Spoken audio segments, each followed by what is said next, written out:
Hello friends, Ram night GRF channel में आपका स्वागत है। तो जो भी स्टूडेंट्स NTA UGC नेट की तैयारी हिंदी साहित्य से कर रहे हैं तो उनके लिए ये वीडियो काफ़ी हेल्पफुल है। तो आज इसमें कवर करेंगे हम शेखर एक जीवनी अज्ञे जी का जो उपन्यास है।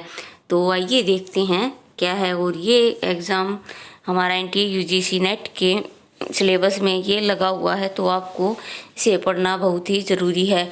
तो आइए देखते हैं शेखर एक जीवनी के पात्र, उसकी समीक्षा और उसका सार क्या है। तो ये जो शेखर एक जीवनी है, ये सबसे पहले आप याद रखें अज्ञे जी का उपन्यास है। अज्ञे हिंदी के प्रसिद्ध साहित्यकार हैं। इन्हें प्रति संपन्न कवि, शैलीकार, ललित निबंधकार, संपादक तथा सफल अध्यापक के रूप में जाना जाता है। ये हिंदी तथा कथा साहित्य को एक महत्वपूर्ण मोड़ देने वाले कथाकार हैं। इन्होंने मनोवैज्ञानिक उपन्यासों के क्षेत्र में एक नया आयाम स्थापित किया है। तो इसके पात्र देखते हैं, और इसके जो पात्र हैं शेखर एक जीवनी के मोस्ट इम्पोर्टेंट है और बहुत बार ये पूछे भी गए हैं। तो शेखर इस उपन्यास का मुख्य पात्र है, जिसको केंद्र में रखकर यह उपन्यास लिखा गया है। यह विद्रोही स्वभाव का है एवं बंधनों से घृणा करता है तथा उनसे मुक्ति चाहता है। उसके बाद है सरस्वती, शेखर की बहन है। वह शेखर की प्रेरक तथा गुरु भी है। सरस्वती ही शेखर के व्यक्तित्व को पूर्ण बनाने में सहयोग देती है। नेक्स्ट है शारदा, एक मद्रासी परिवार की लड़की है, जिसका चंचल स्वभाव तथा स्पष्टवादिता शेखर को बहुत अच्छी लगती है और वह उसकी ओर आकर्षित होता है। शशि शेखर की मौसेरी बहन है। उसके प्रति शेखर आकर्षित होता है। शेखर की वह प्रेरणा शक्ति है जो संघर्ष से जूझने वाली बहादुर नारी पात्र है। इसके अतिरिक्त शेखर की माँ मणिका तथा शांति अन्य पात्र है जो कथा विकास में महत्वपूर्ण भूमिका निभाते हैं। तो आप इन पात्रों को याद रखें, शेखर, शारदा, शशि और शेखर की माँ और मणिका तथा शांति अन्य पात्र, ये मोस्ट इम्पोर्टेंट हैं। आगे देखते हैं शेखर एक जीवनी उपन्यास की समीक्षा। शेखर एक जीवनी अज्ञे का बहुचर्चित उपन्यास है। यह उपन्यास 2 भागों में विभक्त है। इसके जो नाम है ये भी आप याद रखें, उत्थान और उत्कर्ष। इसका पहला भाग है जो 1940 में आया तथा दूसरा भाग 1944 में प्रकाशित हुआ।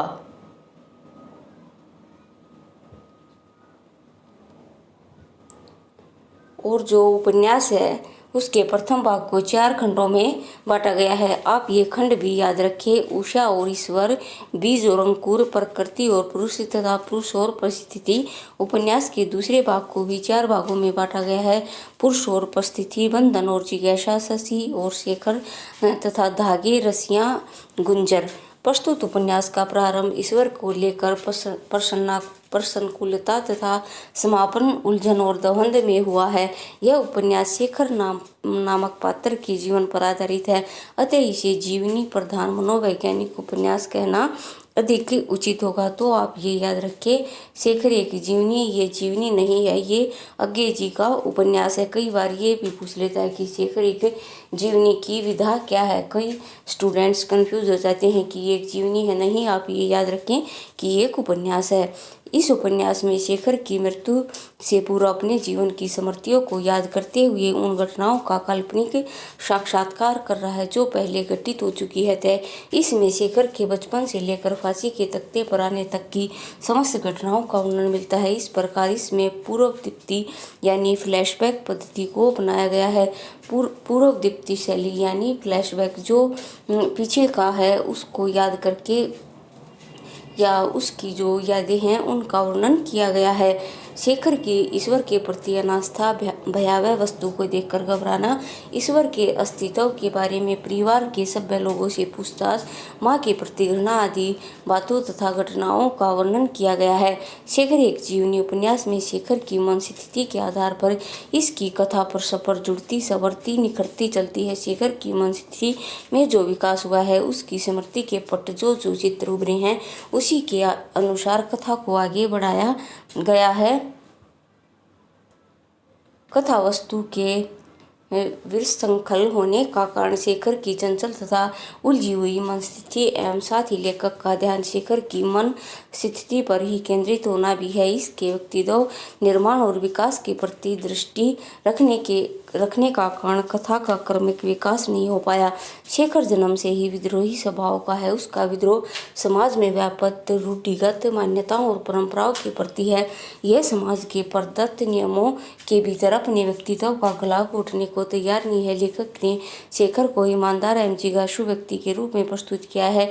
उसमें अहम भाव की प्रबलता तथा उसका व्यक्तित्व काम भावना से प्रचालित है। वह समाज के ऐसे व्यक्ति का प्रतिनिधित्व करता है जो स्वतंत्र रहना चाहता है एवं अहम की पुष्टि करना चाहता है, मन में उठे प्रश्नों का समाधान करना चाहता था, प्रेम पाना चाहता है। आगे के चरित्र चित्रण की शैली उल्लेखनीय है। वे पात्रों के चित्रांकन के कल्पना का नहीं अपितु तथ्यों का सहारा लेते हुए उनकी चारित्रिक विशेषताओं को उजागर करते हैं।